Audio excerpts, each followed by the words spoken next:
Auspician este programa Instituto de Vivienda del Ejército, planes de vivienda para personal del Ejército y Gendarmería Nacional. Llame al 4326-3851.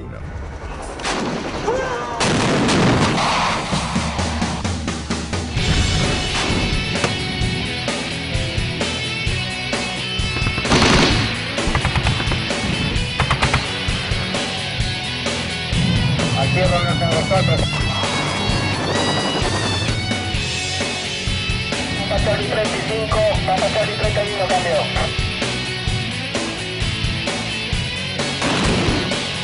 Golpecito cerca de Santa Caballo.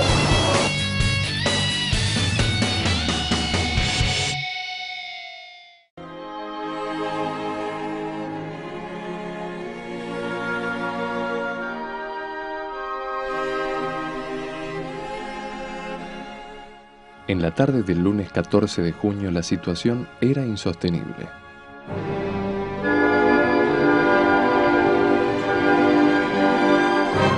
Las Fuerzas Armadas argentinas debían aceptar y asumir la derrota. Combatieron hasta el final, en desiguales condiciones. Enfrentando un poder naval, aéreo y terrestre superior. Durante más de 2 meses resistieron.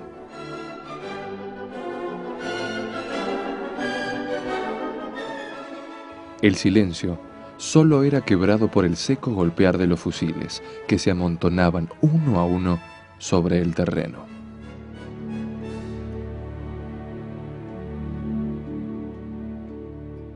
Rostros de argentinos que dieron la cara en Malvinas, por muchos de los que ahora les darían la espalda.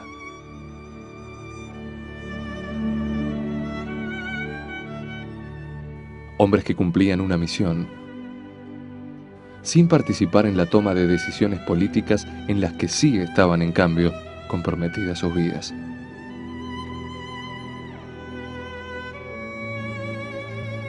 Combatieron hasta el límite de sus posibilidades. Les quedaba todavía una penosa tarea que cumplir. Tendrán que afrontar un regreso sin gloria.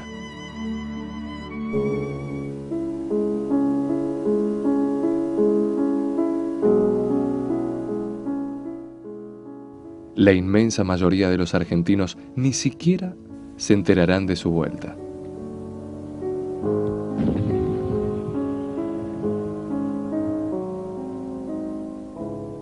El silencio, cuando no un deliberado ocultamiento, envolverá a los combatientes. Pero esos hombres habían combatido.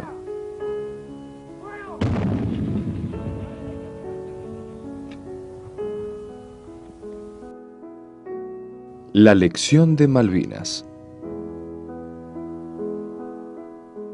Comienza el desigual duelo de artillería. Los cañones ingleses tienen mayor alcance que los argentinos.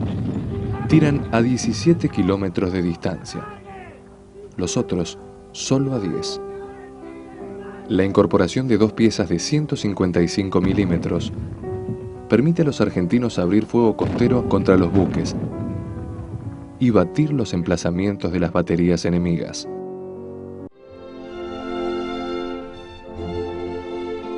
Aquellos cañones argentinos de 155 milímetros empezaron a sacudir la zona que teníamos delante de la posición de la compañía. Son unos cachorros endemoniadamente malos y desagradables. Te escupen un bombazo y sacuden toda la zona.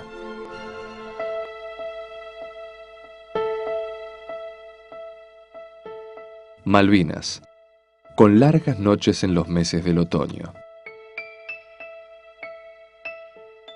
En las trincheras, el agua penetra hasta convertirse en una dificultad permanente. Algunos hombres presentarán problemas de congelamiento.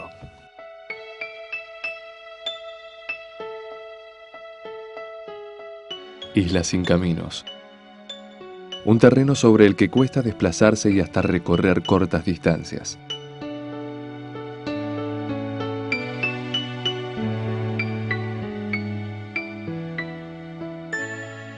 Un difícil problema para llegar con comida caliente y provisiones a tantos hombres desplegados a lo largo de una prolongada línea de defensa.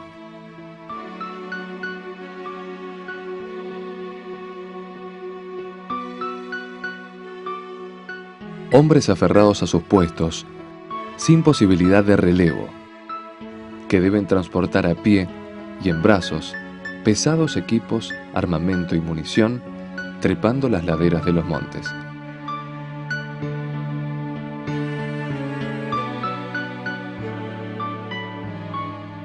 El soldado Ramón Elías Mango recuerda aquellos momentos. Yo puedo decir que sí hemos pasado hambre, pero no podíamos, teníamos mucha comida. El abastecimiento estaba cortado por el fuego permanente a que éramos sometidos. Pienso que pudo haber habido gente que ha pasado mucho más hambre que yo. Eso es posible y creo que en muchas guerras ha ocurrido. Pero no porque no había comida. En el pueblo había mucha comida y había pilas de comida. Y era buenísimo el bolseguí. Pero ¿qué pasa? Después de estar más de 20 horas pisando agua, y agua casi cerca de los puntos de congelación, no hay ningún material que pueda ser aislante de la humedad.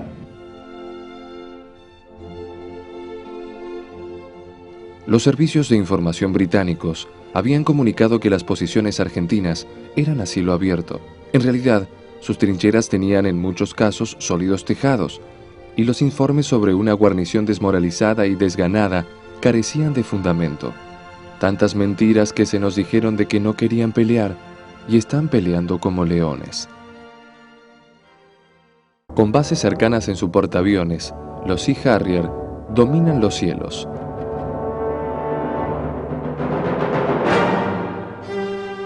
La aviación del ejército multiplica su actividad.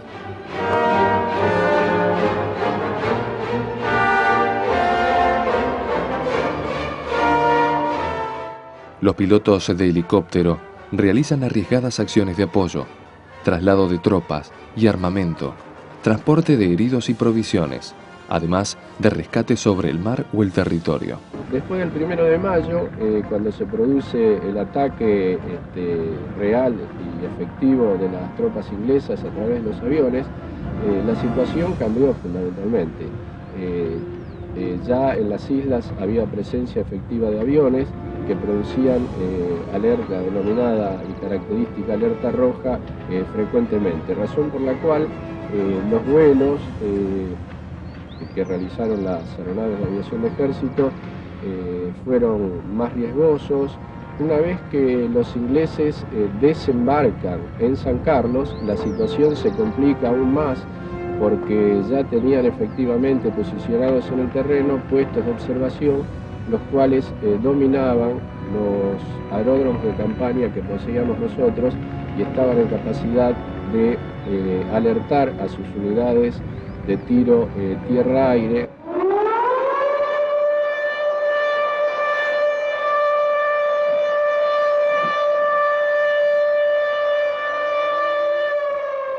Alerta negra ante la probabilidad de un desembarco.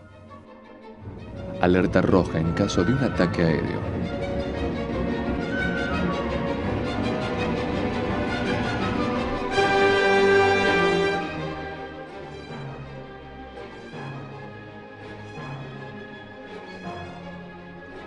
Uno de los objetivos del ataque inglés sobre Puerto Argentino es inutilizar la pista del aeropuerto. La artillería de defensa aérea derribará en el curso de la guerra 14 aviones. Y en los combates finales, sus cañones antiaéreos abrirán fuego directo sobre las avanzadas terrestres del enemigo. Y era una guerra electrónica, porque los aviones tienen unos sensores que le indican cuando un radar lo adquirió o cuando un misil se dirige hacia ellos.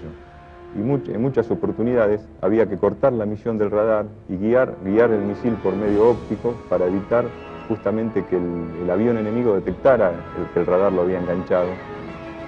Y cuando estaba por llegar el misil al avión, enganchar nuevamente el radar para que el misil impactara en él.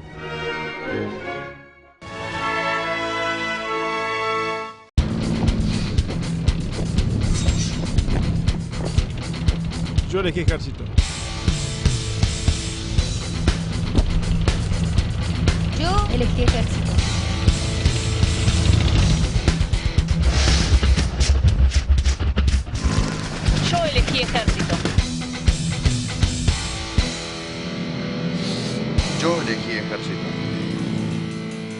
Incorporate.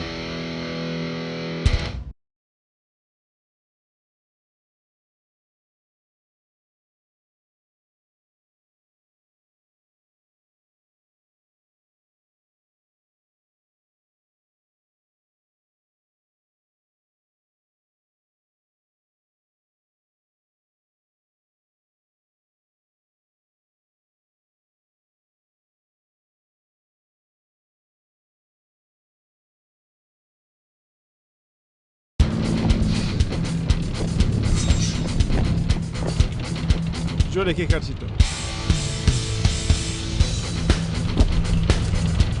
Yo elegí ejército.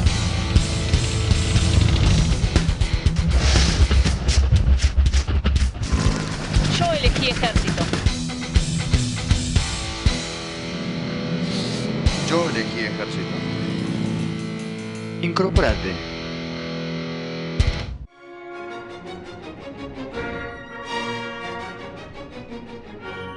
Las comunicaciones telefónicas y radioeléctricas transmiten y reciben órdenes a informaciones.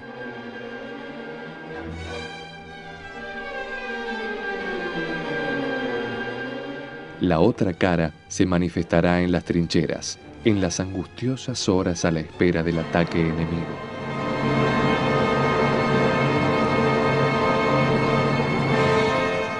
Es la cara más trágica y al mismo tiempo más humana de la guerra.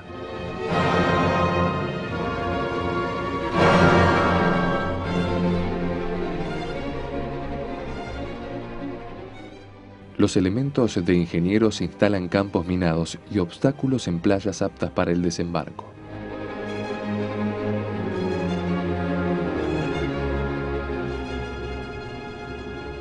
En medio de duros combates, la sanidad militar pone una nota humanitaria. Médicos, enfermeros y camilleros desafían los peligros en el cumplimiento de su misión.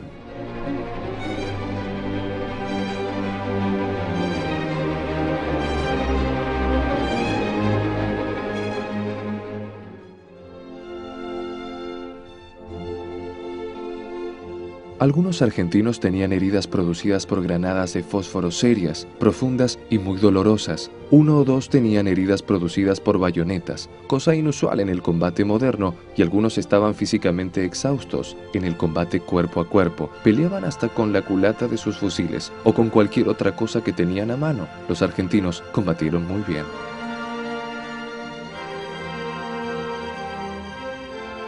La compañía de comando 602 que nos reforzó y de la cual obviamente ustedes tienen aquí a la vista el cuadro que grafica todos los lugares de las islas por donde nos movimos.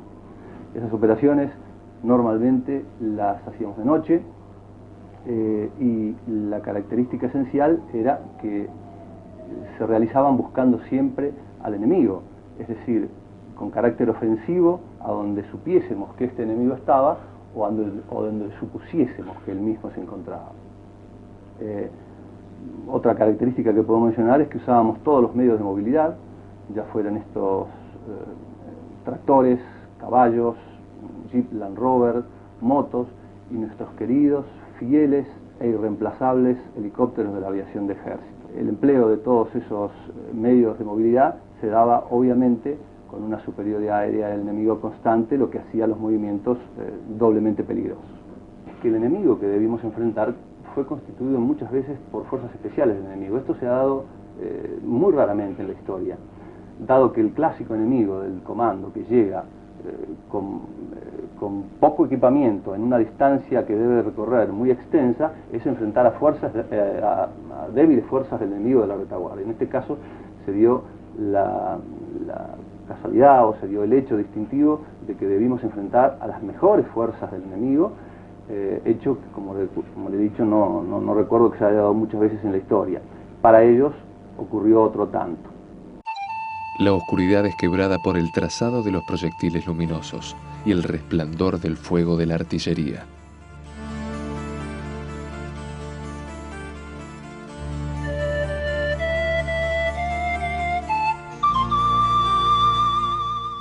Los ingleses atacan sobre Monte London. 2 hermanas y Monte Harriet. El soldado conscripto Oscar Ismael Portroniere será condecorado con la medalla al heroico valor en combate por su arrojado comportamiento frente al enemigo. Un compañero suyo recuerda esos difíciles momentos. Estábamos en el monte Dos Hermanas. De repente uno de los nuestros cae muerto y a Oscar le agarra una desesperación y empieza a tirarle a los ingleses con la ametralladora. Mientras él disparaba les dice al teniente y al sargento que se replieguen, que ellos tenían familia, y él no. Por supuesto que se negaron, pero Oscar insistía a los gritos que todos nos fuéramos, que no había salida posible y que los ingleses estaban a menos de 150 metros. Bueno, mientras nos desplegábamos, veíamos que el enemigo no podía avanzar. Cada vez que levantaban la cabeza, Oscar lo sacudía con una ráfaga. Se quedó solo, cubriendo nuestro repliegue. 3 veces lo dimos por muerto, pero siempre volvió. Él era capaz de pelear hasta morir. De eso estoy completamente seguro. Si tuviera que volver de vuelta a la Malvinas, yo iría. Iría de vuelta con mucho orgullo, iría de vuelta. Iría como así como yo lo digo, así lo dicen mis compañeros también. Porque la mayoría que estuvimos en la Malvinas quieren ir de vuelta.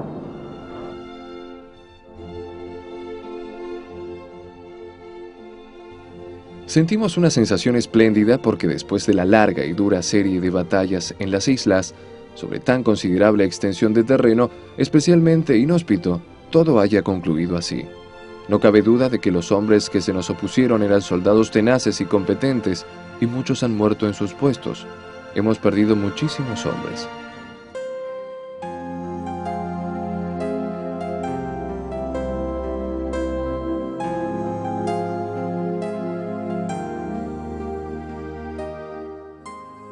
En las cercanías de Darwin, lugar de duros combates en los tiempos de la guerra, cruces blancas cubren los cuerpos de los argentinos que dejaron sus vidas en las Islas Malvinas.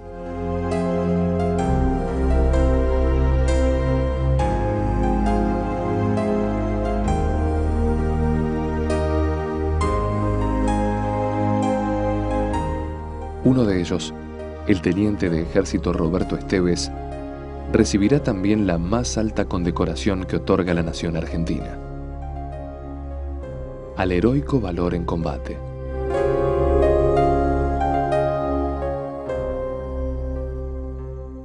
Encabezó un contraataque nocturno para permitir el repliegue de sus hombres.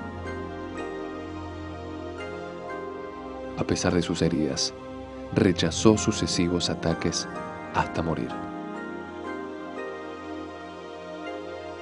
Pocos días antes dejó escrita esta carta para ser entregada a su padre. Papá, hay cosas que un día cualquiera no se dicen entre hombres, pero que hoy debo decírtelas. Gracias por creer en el honor, por tener tu apellido, por ser católico, argentino y soldado. Hasta el reencuentro, si Dios lo permite. Un fuerte abrazo, Roberto. Luego, lo impresionante era ver cómo seguía combatiendo el teniente Esteves, cómo seguía arreglando el fuego, cómo seguía ordenando la tropa. Y en ese pozo sucedieron varias cuestiones que me marcaron de por vida. Una de ellas es que en el momento que él toma un casco de un soldado que estaba muerto ahí del regimiento 12, en el momento que me lo coloca en mi cabeza, él recibe el tercer impacto en el pómulo derecho y cae muerto a mi lado. Un momento, como yo te decía, que me marcó mucho en mi vida, ya que ese impacto podría haber sido para mí, y hay un compromiso de por vida con el resto de mis compañeros. A pesar de todo eso, el resto de mis compañeros siguieron combatiendo. Combatimos aproximadamente por 5 horas. Fue una de las luchas más cruentas y sangrientas que hubo en Malvinas. Y bueno, lo paradójico de todo esto es que combatimos aproximadamente unas 80 personas, según lo que estuve investigando, contra toda una compañía A, con apoyo de fuego naval, con misiles antipersonales, y ha sido, este combate ha sido digno de investigación por parte de los ingleses, pero yo creo que lo fundamental fue el grupo, fue el jefe, fue aquellos principios y aquellos valores que él nos supo transmitir. Un testimonio que golpea en las conciencias, por lo conmovedor de su sencillez, de su valentía.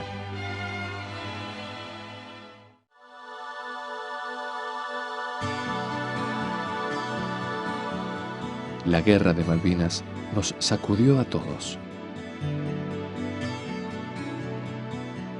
Nos costó aceptar que la habíamos perdido.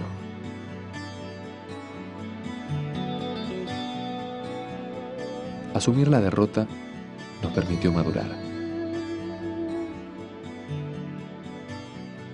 Como les ocurrió a tantos otros pueblos, poderosos y débiles. Perder una guerra no significa callar ni renunciar derechos.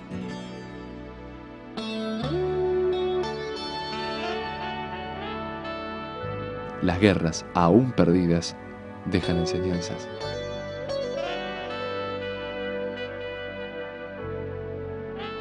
El desafío está en saber aprovecharlas.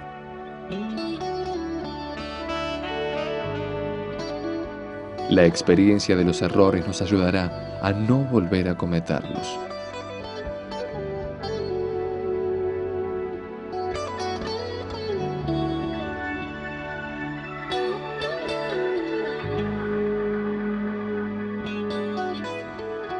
El conflicto de Malvinas mostró fallas en la coordinación entre las distintas armas del ejército y en la acción militar conjunta.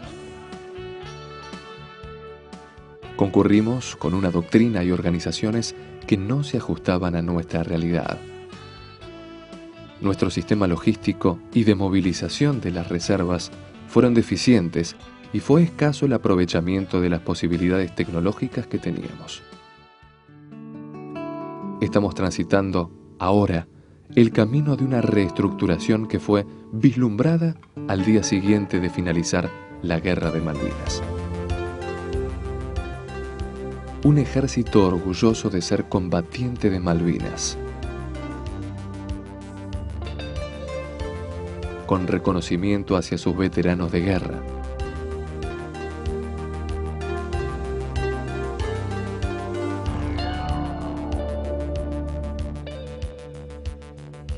capaz de ser fiel a los ideales por los que dieron sus vidas.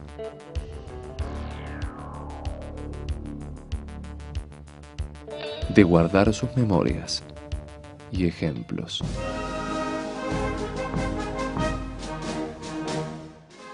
El ejército trabaja para consolidar su vocación profesional, con el compromiso irrenunciable de nuestro juramento de defender la bandera y la Constitución Nacional.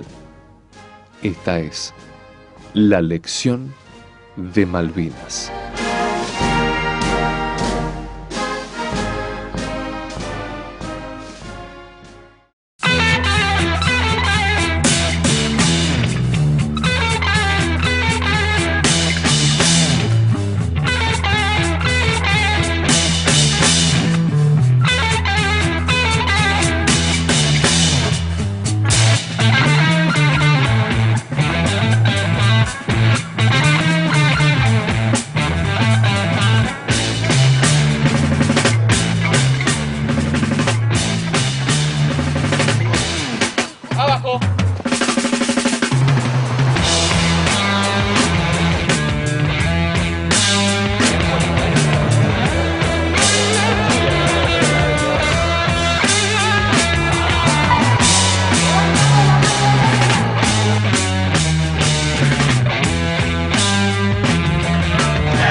Yo elegí ejército. Yo elegí ejército.